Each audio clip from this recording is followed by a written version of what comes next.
ఈ యొక్క అసెంబ్లీ సమావేశాల లోపల స్పష్టమైనటువంటి ప్రకటన మీరు చేయాలి.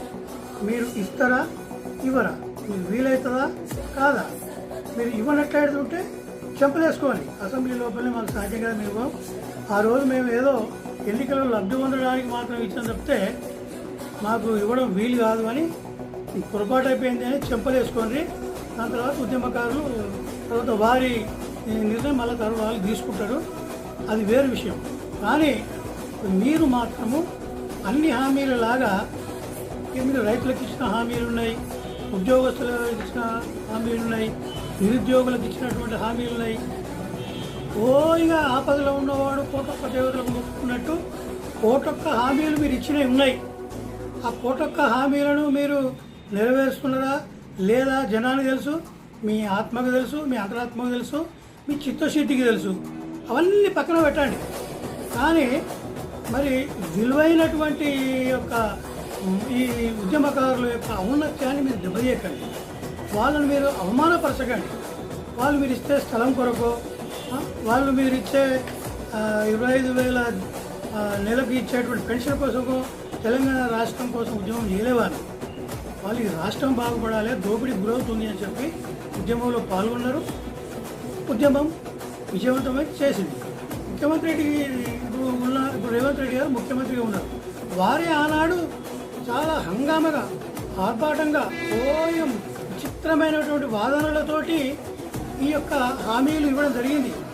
చాలా ఉత్సాహంగా ఇట్లా ఎగురుకుంటూ. మరి ఇప్పుడు ఎందుకు ఆ హామీల మీద దృష్టి పెట్టడం లేదు? అందుకొరకే ముఖ్యమంత్రి గారు హామీలు ఇవ్వడం కాదు, నెరవేర్చేటువంటి చిత్తశుద్ధిని కలిగి ఉండండి.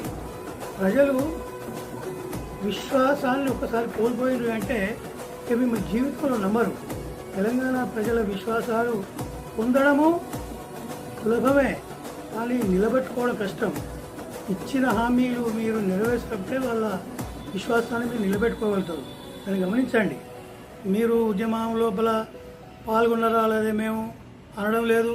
ఉద్యమంలో పాల్గొనకున్నా ఆ ఉద్యమంలో పాల్గొన్న వాళ్ళ యొక్క విషయాలను సూక్ష్మంగా గ్రహించి కూడా అభిమానం పెంచుకోవచ్చు. మనం చేయకుండా చేసిన వాళ్ళ పట్ల గౌరవమానాలు కలిగి ఉండొచ్చు. మీరు పాల్గొన్నారో పాల్గొనలేదో ప్రజలకు తెలుసు. మీ పాల్గొనడం పాల్గొనకపోవడం సంబంధం లేదు. ఇప్పుడు మీరు ఈ రాష్ట్రానికి ముఖ్యమంత్రిగా ఉన్నారు. మీ చేతిలో చేతి నిండా అధికారం ఉంది, మీ దగ్గర ఖజానా ఉన్నది. కనుక మీరు నిర్ణయం తీసుకుంటే అది వెంటనే అమలైపోతుంది. మీరు మిగతా హామీల లాగానే ఈ హామీని కూడా తుంగలో తొత్తము అని అంటే మరి దానికి తగినటువంటి మూల్యము మీరు పొందుతారు, ఈ ఉద్యమకారులు చెల్లిస్తారు. అందుకొరకే మీరు ఈ అసెంబ్లీ సమావేశాల లోపల మీరు మీ మంత్రిమండలిలో క్యాబినెట్ మీటింగ్ ఉంటుంది. రేపు అసెంబ్లీ అనగా ఒకరోజు ముందు మీరు క్యాబినెట్ మీటింగ్ పెట్టుకుంటారు. ఆ క్యాబినెట్ మీటింగ్ లోపల ఈ హామీకి అత్యధిక ప్రాధాన్యతనిచ్చి చాలా విలువైన హామీ ఇది.